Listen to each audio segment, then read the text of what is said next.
नमस्कार दोस्तों, राधे राधे, जय श्री कृष्णा। आज हम सुनेंगे रमा एकादशी की पुण्यदायिनी व्रत कथा। धर्मराज युधिष्ठिर कहने लगे कि हे भगवान, कार्तिक कृष्ण एकादशी का क्या नाम है, इसकी विधि क्या है, इसके करने से क्या फल मिलता है, सो आप विस्तार पूर्वक बताइए।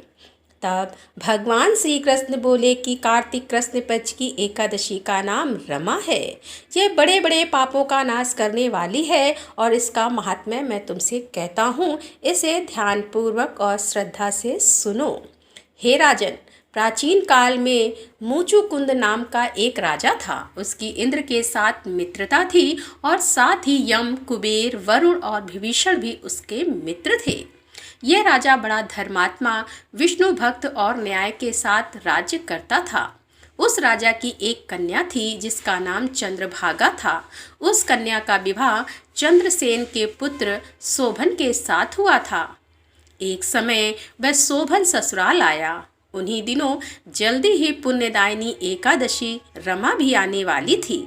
जब व्रत का दिन समीप आ गया तो चंद्रभागा के मन में अत्यंत सोच उत्पन्न हुआ कि मेरे पति अत्यंत दुर्लभ हैं और मेरे पिता की आज्ञा अति कठोर है। दसवीं को राजा ने ढोल बजवाकर सारे राज्य में यह घोषणा करवा दी कि एकादशी को भोजन नहीं करना चाहिए। ढोल की घोषणा सुनते ही शोभन को अत्यंत चिंता हुई और अपनी पत्नी से कहा कि हे प्रिय, अब क्या करना चाहिए? मैं किसी प्रकार भी भूख सहन नहीं कर सकूंगा।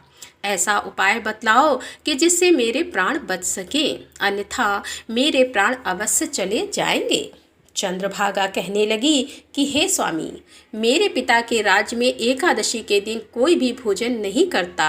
हाथी, घोड़ा, ऊंट, बिल्ली, गौ आदि भी तृण, अन्न, जल आदि ग्रहण नहीं कर सकते। फिर मनुष्य का तो कहना ही क्या है। यदि आप भोजन करना चाहते हैं तो किसी दूसरे स्थान पर चले जाइए, क्योंकि यदि आप यहीं रहना चाहते हैं तो आपको अवश्य व्रत करना पड़ेगा।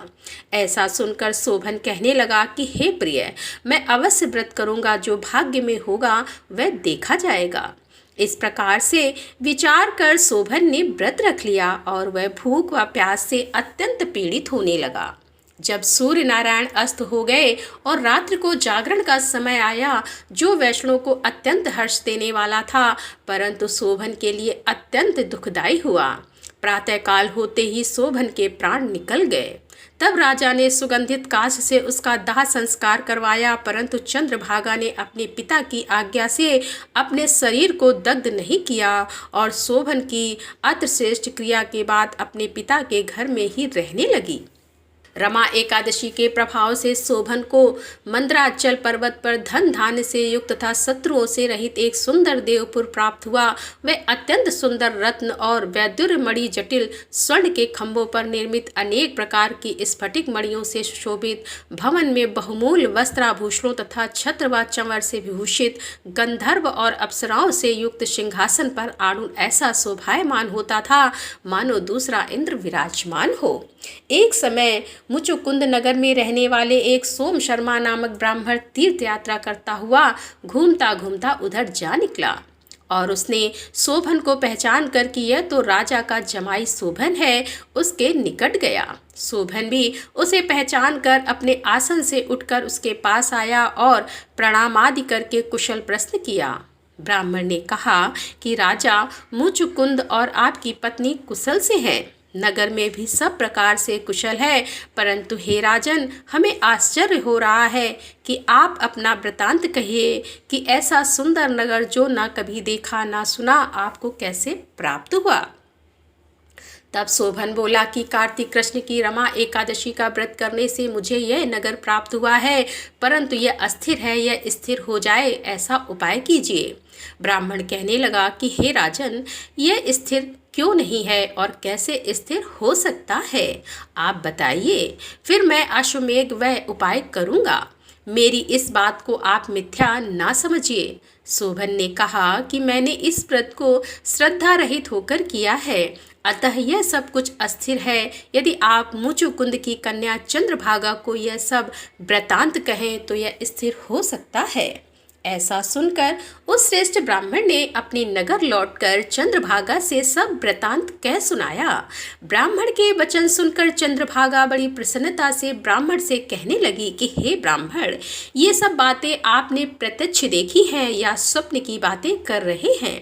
ब्राह्मण कहने लगा कि हे पुत्री, मैंने महावन में तुम्हारे पति को प्रत्यक्ष देखा है, साथ ही किसी से विजय ना हो ऐसा देवताओं के नगर के समान उनका नगर भी देखा है। उन्होंने यह भी कहा है कि यह स्थिर नहीं है, जिस प्रकार वह स्थिर रह सके सो उपाय करना चाहिए। चंद्रभागा कहने लगी कि हे प्रिय, तुम मुझे वहाँ ले चलो, मुझे पति देव के दर्शन की तीव्र लालसा है। मैं अपने किए हुए पुण्य से उस नगर को स्थिर बना दूंगी। आप ऐसा कार्य कीजिए जिससे उनका हमारा संयोग हो, क्योंकि वियोगी को मिला देना महान पुण्य है। सोम शर्मा यह बात सुनकर चंद्रभागा को लेकर मंदराचल पर्वत के समीप वामदेव ऋषि के आश्रम पर गया। वामदेव जी ने सारी बात सुनकर वेद मंत्रों के उच्चारण से चंद्रभागा का अभिषेक कर दिया। तब ऋषि के मंत्र के प्रभाव और एकादशी के व्रत से चंद्रभागा का शरीर दिव्य हो गया और वह दिव्य गति को प्राप्त हुई। इसके बाद बड़ी प्रसन्नता के साथ अपने पति के निकट गई और अपनी प्रिय पत्नी को आते देखकर शोभन अति प्रसन्न हुआ और उसे बुलाकर अपनी बाईं तरफ बिठा लिया। चंद्रभागा कहने लगी कि हे प्राणनाथ, आप मेरे पुण्य को ग्रहण कीजिए। अपने पिता के घर में जब मैं 8 वर्ष की थी तब से विधि पूर्वक एकादशी के व्रत को श्रद्धा पूर्वक करती आ रही हूँ। इस पुण्य के प्रताप से आपका यह नगर स्थिर हो जाएगा तथा समस्त कर्मों से युक्त होकर प्रलय के अंत तक रहेगा। इस प्रकार चंद्रभागा ने दिव्य आभूषणों और वस्त्रों से सुसज्जित होकर अपने पति के साथ आनंद पूर्वक रहने लगी। हे राजन, यह मैंने रमा एकादशी का महात्म्य कहा है।